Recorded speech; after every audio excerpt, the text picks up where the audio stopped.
if you do find like you're at a point where I am where, okay, I've been running my entire life. I grew up playing soccer. I did some cross country, and then I've been doing this job for a long time. Yeah. Um, would doing a sled drag be a nice, almost pushing the reset button to help remind your body, doing it for a couple of weeks, the 3 times a week, like you're talking about, almost like a pushing a reset to help my body remember and retrain it? I don't think that's the right wordage. I think it will help offload some of the Okay. impact, right? So I've got my beet juice in here. You know me, I'm all about my beets, baby. By the way, fun study just came out showing it attenuates DOMS or muscle soreness by Yoko and Suzuki. Just came out. Beat out even so fun fact. Even beat out like tart cherry juice. So let's say this is my stress cup, right?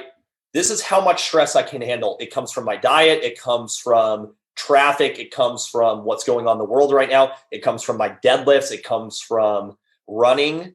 If I already have a lot of stress in my cup, I can only pour in so much new stress into my body.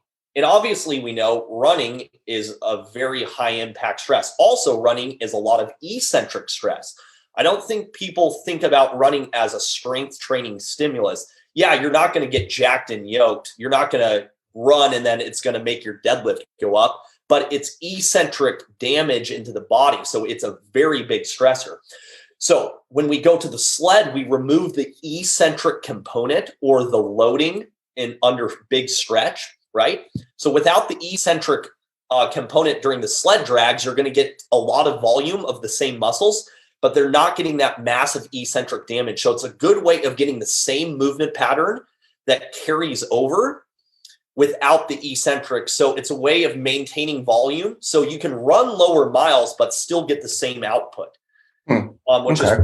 which is pretty cool, because unless you're a pro runner, getting that like 100, there's that mystical, like if you run 100 miles a week, that's like what pro runners are at. Pro runners are at 100 to the elite are at 140. That's not going to happen for operators and people going into the pipeline, no chance. So to be able to get the benefits of that higher mileage, we've got to get creative. And the problem is you have two opposite ends of the spectrum. We have what's called overload, where we overload the tissues, but it's not very specific. That's a deadlift, okay? You're overloading the bejesus out of your body, but it's not specific to anything. And then I have specificity, which is on the polar opposite side of the spectrum, where it's super specific. So think about something like a hurdle drill that's specific if I'm a track and field hurdler. But it's not going to overload me very much because it's so specific. So like a tire drag is kind of more in the middle, where it's overloading, but it's a little bit more specific. So it's kind of that Goldilocks, the sweeter side of both. Okay.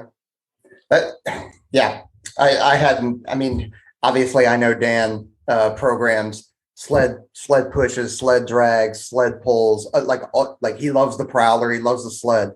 But I didn't really understand the science behind the offloading part of it.